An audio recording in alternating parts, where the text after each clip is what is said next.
Hey everybody, Jay Ocker here, Real Estate by Design Group at Keller Williams Realty, and I am always joined by my partner in crime. Here in San Antonio, it's Troy Jaster with Real Estate by Design, Keller Williams City View office. Yeah. Jay, we've come to the end. It's the end, my man. This is it. I'm getting a little sad. This has I been a ton know. of fun. It's like the series finale. Okay, we're going to try to hold back tears today. Of course. Well, we appreciate all you guys sticking with us through this series, 8-part series on reviving your real estate career after COVID. It's really important to understand that this doesn't specifically apply to COVID. This can be your career in general. We've been talking about very simple things you can do to create good habits to bring yourself success.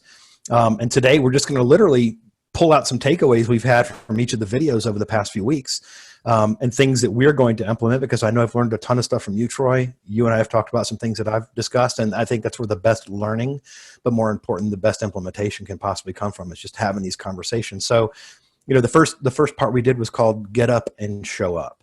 Troy, what does that mean? Yeah, and actually, I'm going to actually bring in a first takeaway from just what you were saying right there, which is like, this isn't just about post-COVID. This is about a career. This is about not having a great year, but having a great career. That's what this is about. Yep. So yeah, from Get Up, Show Up, from episode number 1, my takeaway was be prepared. Isn't that wasn't that the Boy Scouts always be prepared, right? Yeah, Isn't buddy. that their thing? Heck yeah. So that's my thought, is always be prepared. And one of the things that I love about real estate is there has never been 2 days the same. I mean, I can have an idea in my mind of what the day is going to look like and maybe where my appointments are or who I need to get on the phone with. But then, you know, there's those days where I start on one side of town and I end up at the other side of the town, and I'm driving home at the end of the day going, I would have never thought that this is where I would end up today. Yep. So the analogy you made when we had that part of the series was, don't get caught at 11 o'clock in the morning still sitting in your boxers when a client calls and wants to go see a house. Get ready. Right. Be up. Be prepared.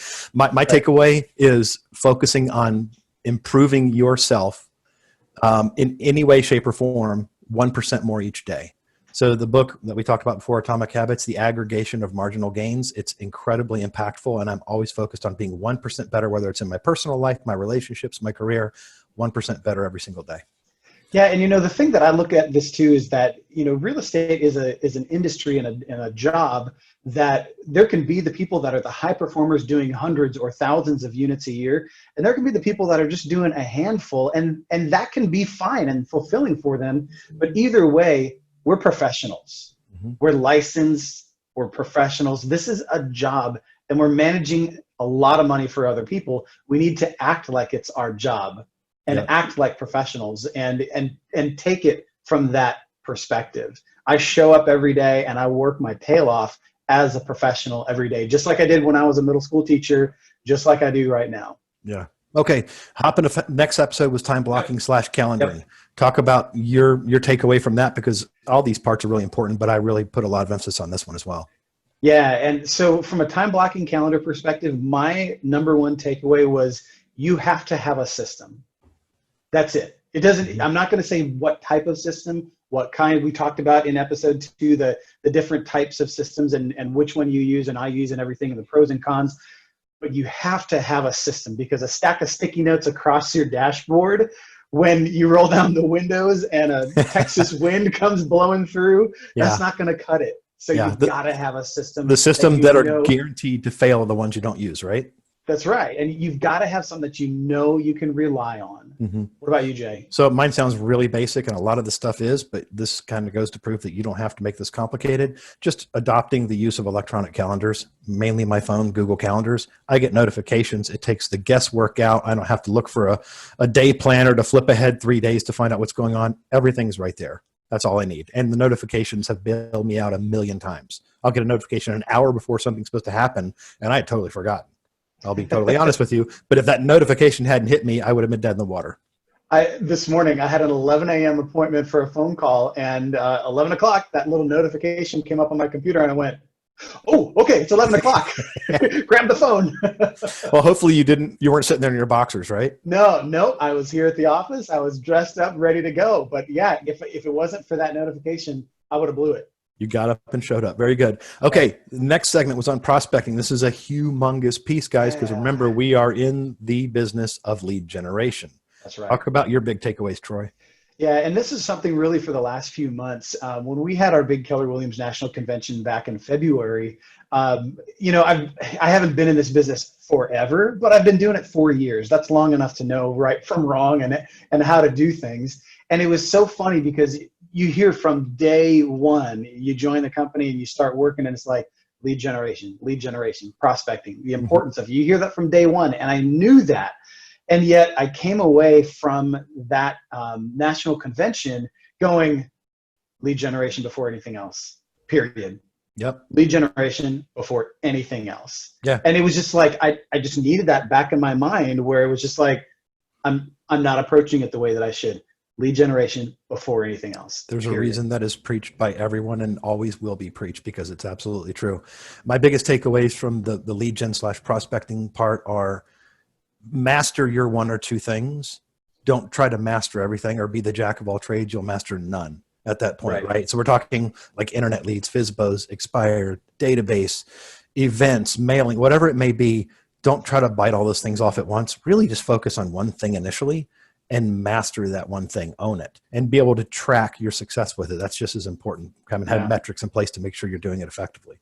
Yeah, and then the next natural thing that we came into after the lead gen episode was it was so big that we did a 2-part episode on scripts. So Jay, what was it for you from the script episodes that we? Well, really you said something during that series, and I've now uttered it 1,000,000 times since you said it, because it's brilliant.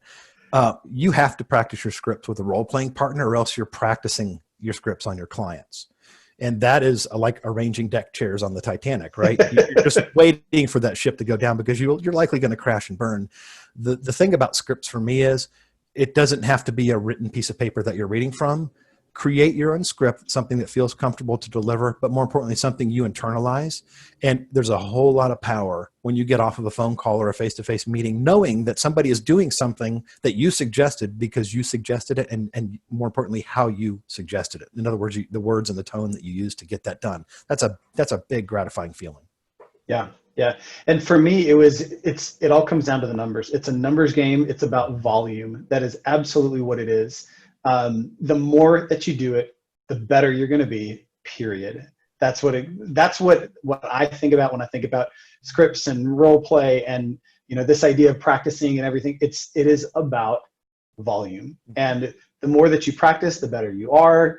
When we bring new people onto our team, I was just having this discussion yesterday with one of our agents of how, she asked about going, she's relatively new, so she asked about going on a listing appointment with me. And, the kind of way that we look at it is the I do, we do, you do method. And so, we have new agents that come on, and they'll shadow me for a couple of listing appointments, even if it's their own client. And I'll say, you know what, I'm going to jump in and I'm going to take a listing appointment, and then we'll talk about it afterwards. And then for the next couple, we're going to be a team, and we're going to tag team this. And then for the next couple, you're going to do it, but I'm just going to sit back here and I'll pretend to be the new agent that you're training. Yeah. And it allows for this progression, and we're practicing it. That's exactly what we're doing, is we're getting the reps under our belt, rather than, hey, I just got my license 45 minutes ago, and here's a PowerPoint, so hit the road, go get some clients. And Troy, is it okay to make mistakes and crash and burn?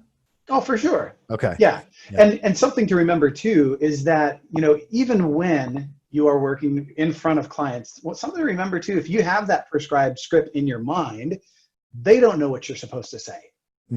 They don't know what the next point is that you're bringing up. Now, I'm not telling you to bring up like misinformation. Sure. But if it's, if you're going through that presentation or you're going through that conversation and you go, oh, shoot, I forgot to talk about how we bring in professional photographers for our listings.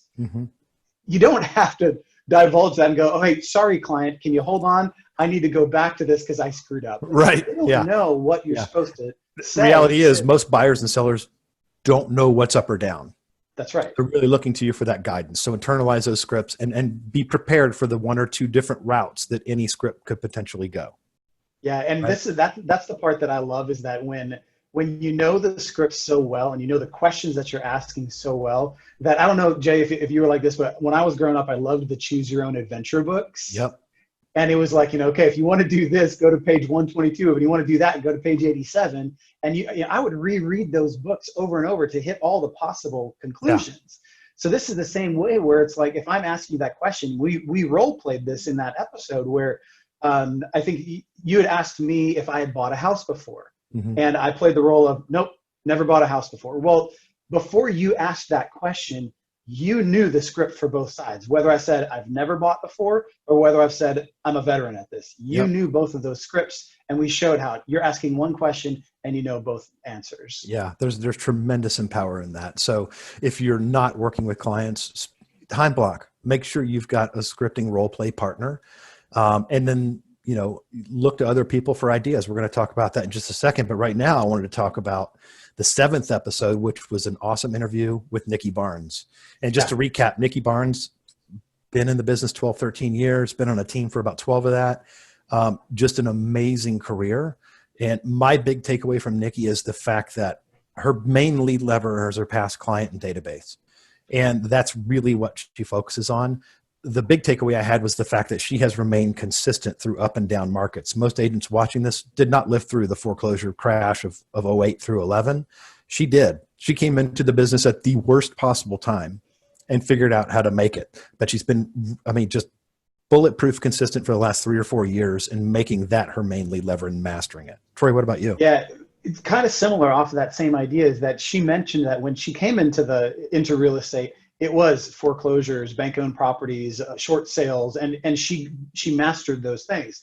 Well, if you look at the last 4 or 5 years, those things are happening, but not with any sort of major regularity like they were. So if she would have just continued to be the short sale queen, yeah, maybe she could have still had some good business, but she was losing a whole part of her potential business. And so being able to pivot into what the new market and the new reality is, and maybe that's something that comes back in the next couple of years. I don't know. Mm-hmm. But even if it is, now she's already got that tool in her tool belt and she just pivots back to what that looks like.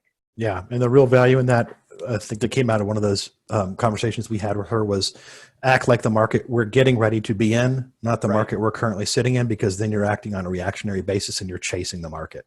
Right. So kind of get ahead of that stuff. I really enjoyed that time with her. Finally, part 7 was about your mindset, education, just what you can do to get right between your ears and from a knowledge standpoint. Troy, tell me what your thoughts are on that. Yeah, it comes down to 2 words: continual learning. That's what it is for me. So that, we talked about podcasts, we talked about books, we talked about events. One of the ones that we talked about was something offered through Keller Williams, though it's not just a KW thing, called Bold. I've taken that course 5 different times. And you might be thinking like, why do you need to take the same course 5 times? Are you kind of slow? But the crazy thing is every time that I took it, I was at a different place in my journey. And so different parts spoke to me at different times. Mm-hmm. So I can be sitting in the same exact room, sometimes the same exact instructor, and get a completely different experience out of it. Yeah. So just continual growth, continual learning. What about you? My takeaway was something you alluded to earlier about sitting at the KW family reunion back in February, in that I can go to any class offered. I can listen to any podcast. I can read any book, no matter how basic it may be. And I'm always going to come away with 2 bullet points, because if I think I'm the best at doing anything in real estate, I am dead wrong. And I don't ever want to be the smartest person in a room. If I am, I'm in trouble. I need to get out of the room. I would encourage you to do the same thing. But there's so many times where I've sat in a class that a 6 or 10-month agent is teaching on something as simple as, talking to buyers for that first-time buyer about the process. I will always hear something that I thought, well, man, why didn't I think of that? Why haven't I been doing that for 15 years or whatever it is? So there's always something to be learned in every single educational opportunity. So take advantage of them. They're everywhere around you. Yeah. And, something that I just continue to kind of hear as a theme throughout, and I know, Jay, this is something I hear you say all the time, is that success in real estate, and probably in a lot of things, not just real estate, is simple, and yet it's not easy. Mm-hmm. The stuff that we've talked about over the last few weeks, none of this is earth shattering. We didn't develop any new amazing theories. All we're doing is talking about these are the things that if you do them consistently over time, you will have success. It's simple, but it's not easy. Right. You have to execute the plan. Yeah. Yeah. Well, guys, we are so appreciative that you've taken the time to follow this series. If you're catching this kind of midstream or catching this last summary episode, the YouTube library has everything in there, parts 1 through 8 or 9, I believe. If you do have questions, concerns, anything you want to bounce off of us, again, we're sponges and we like to share information and talk. Reach out to us, knowledge@rebdgroup.com. Also email us there with your contact information to get copies of some of our leave behinds, our lead tracking metric scripts, things like that, that may help you in your business. We certainly hope they do. Troy, any parting words? Man, this has been really fun. I'm a little, like I said at the beginning, I'm a little sad that we're finishing up here. This has been really fun. I hope that it's been, a value piece to agents that are out there, because the whole rising tide rises all ships is what I'm thinking. And, I know one of the things that your wife says all the time is that you don't have to lose in order for me to win. We can both win. We can all win. And, I look at the agent population here in San Antonio. We're around 11,000, 12,000 or so agents.